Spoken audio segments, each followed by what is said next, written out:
Today we're looking at some really creepy stories about exes who became stalkers. Back in 2019, I, an 18-year-old female, decided to download Tinder a few months after a rough breakup. I was very inexperienced with dating and pretty shy, so it seemed unlikely that I would meet any potential partner in person. Anyway, after a few matches that led to nothing, I came across the profile of someone that I found very attractive, 21 male. We matched, exchanged Snapchats, and continued to set up a date. Our first date was relatively normal/enjoyable. We saw a movie, and by the end of it, I felt like we hit it off. However, our relationship was extremely short-lived. Not long after I had agreed to be his girlfriend, after about a month of going out, he began to behave very erratically, and would sometimes fall completely silent in the middle of conversation, ignoring me when I tried to ask him what was wrong. He became hot-tempered, slamming doors and speeding on the road when he was mad. I started to feel really uncomfortable about our relationship. Yeah, those are some serious red flags. Slamming doors and speeding on the road is not normal. Don't consider that normal. This went on for about a few weeks until one night when we were on our way to have dinner downtown, he fell silent mid-conversation. I became extremely anxious as he pulled into a nearby parking garage, wondering what I had done to upset him. As we parked, I decided to ask him what was wrong. He did not answer. When I asked him again, he shouted at me to shut the hell up. Oh, no. Nope. No one should ever speak to you that way. Ever. I was completely frozen for a moment, but I finally got up the courage to tell him we were done, gather my belongings from the car, and walk over to the nearest coffee shop to call an Uber. It was fairly late at night, so I walked as fast as I could, hoping he wouldn't follow me. When I made it to the shop, I noticed I had several missed calls from him. When I made it home that night, I blocked him on all social media and decided to never contact him again. I'm fairly familiar with the dynamic of toxic relationships, and I knew that if he could talk to me that way, completely unprompted, it was likely he was capable of much more. I mean, if he's willing to talk to you this way, you absolutely should get out and reassess what you want to do. She says she's been in toxic relationships before, so I imagine she's learned this through experience, which sucks, but I'm happy that she got out of it immediately.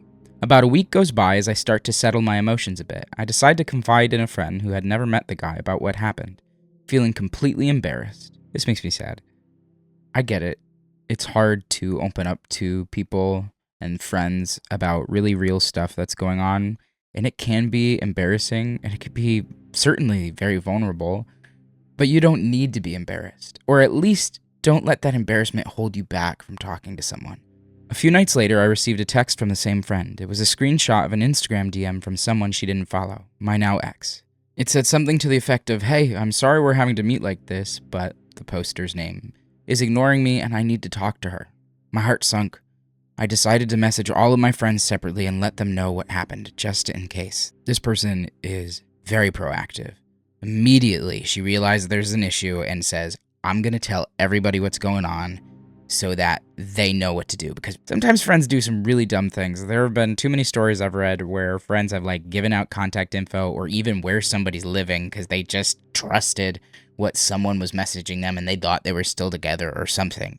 Later that week, I started receiving several DMs from various accounts, all without profile pictures or posts. Eventually, I gave in and responded to one, asserting that the relationship was over and that I didn't want to hear back from him again. I blocked the accounts immediately afterwards.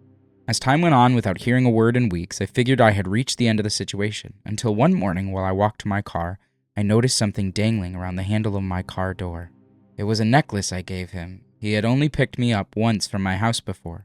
The thought of him driving to my house about a half hour from his place earlier that night freaked me out. I was shaken up for a while. It was by no means an expensive necklace, and I had the exact same one. I thought maybe it was his way of acknowledging that we were done. I mean, the way you could acknowledge that you're done is by leaving the poster alone. Driving to their house early in the morning or really, really late at night and leaving a necklace on it's creepy. 2 months later, I was working my job at a small boutique near my house. I was used to answering the phone several times a day, so when the phone rang, I thought nothing of it. But when I picked up, I immediately recognized his voice. He started rambling about wanting a sweatshirt back, but I hung up before he could finish. That was the last time I would ever tell someone I was dating where I worked. I was completely losing it at this point, especially considering he had never called me at work while we were together. I didn't even know that he knew that I was working that day/time. Obviously, he is keeping track of her and is stalking her. I told my older sister the situation, and she, being very proactive, decided to message him herself. She told him to leave me alone and even offered to give him back the sweatshirt for me. He refused and insisted on meeting up with me in person to get it. He doesn't care about the sweatshirt. He wants her. There is no way she should interact with him at all. It's just not safe. Shout out to the sister for not only getting involved and trying to protect, but also even offering to give the sweatshirt back. Although I don't really think that that's necessarily a great idea, because I don't think he's probably very safe for anyone involved. When it became abundantly clear that he didn't actually want the sweatshirt back, she threatened him with a police protective order, to which he never responded. That was the last time I heard from him. I mean, I'm happy that she hasn't heard from him in a while. That's great. This stuff really makes me sad because the person you're dating should make you feel safe, which sounds really obvious, but a lot of the time is just not the case. Me and my boyfriend were friends prior to us dating. I knew him for about a year before we started dating, and we've been dating for 3 months. Me and him were very close before, and he had become friends with me because my best friend introduced him to me. He confessed he had feelings for me, but I wasn't in a good place at the time to reciprocate feelings.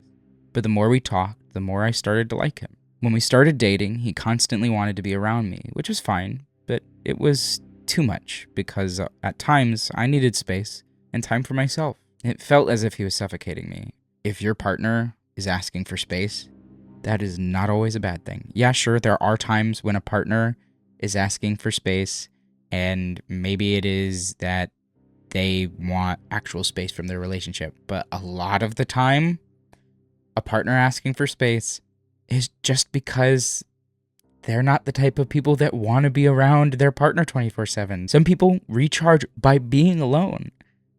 If that's not going to work for you, you need to be in another relationship. When I would tell him I would call him later because I needed to shower, you could tell he was getting upset, and he would be like, "Why don't you just bring your phone with you? Are you hiding something?" I thought he was joking, but he was being serious. I started to think he was stalking me when I was at my brother's, and he would call me asking why I'm at another guy's house. And I told him it's my brother, and he knows my brother, but yet he said he didn't care and that I needed to leave now.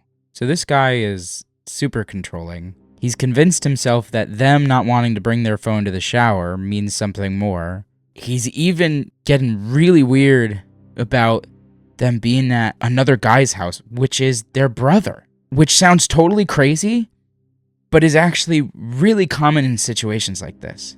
I obviously didn't listen, and that made him mad. Every time I was at my brother's house, he would FaceTime me, screaming and crying and banging his head on the wall. What? Banging his head on the wall? Oh dear God. Every time I was out somewhere, he would call me and ask me why I'm at that specific place. I started to check my phone to see if he had a tracking app on, but there was nothing. I started to become self-conscious and always looking around to see if I would spot his car. It was so bad he was even telling me where my mom was. I would text him saying I'm not sure where my mom went, and he would be like, maybe she went to blank.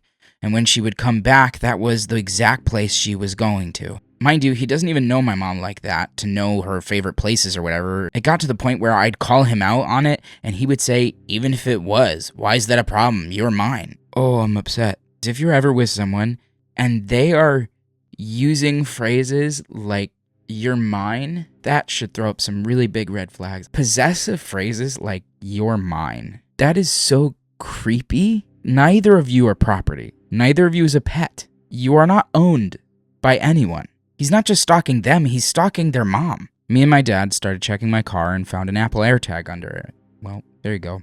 He was literally tracking them. Me and my dad were in disbelief. I want to confront him, but I'm scared of how he'll react. I just wanted more people's input on this situation because I've never been in something like this before. I would not confront him, at least not in person. He's obviously not safe. It's okay to end things with him, however you're going to do that, but I would not interact with him in person ever again. And I would not only make sure that your family knows, but that the authorities know as well. Certainly show the authorities the fact that he's tracking you with an AirTag. When exes become stalkers, it's like you're still with them. Does that make sense? Like, breaking up with them should be the end of it. You were a toxic person. I didn't know that going in. Now I know that. I want nothing to do with you. That's it. But so many people are forced to continue to try to run from their toxic partner. I wish it didn't happen as frequently as it does, but it does happen. If you're in an unsafe situation, you should bring it to someone. Tell someone that you trust. Don't put up with partners that are aggressive, emotionally, physically, verbally. Don't put up with partners that are possessive and jealous all the time. Don't put up with partners who are extremely controlling, want to know where you are 24/7, and need to be around you 24/7 and will never give you space.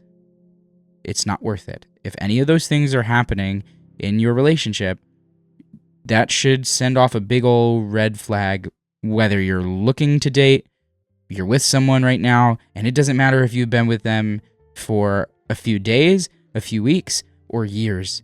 Don't just stay in unsafe situations because you put a lot of time and effort into that person. All right, bye guys.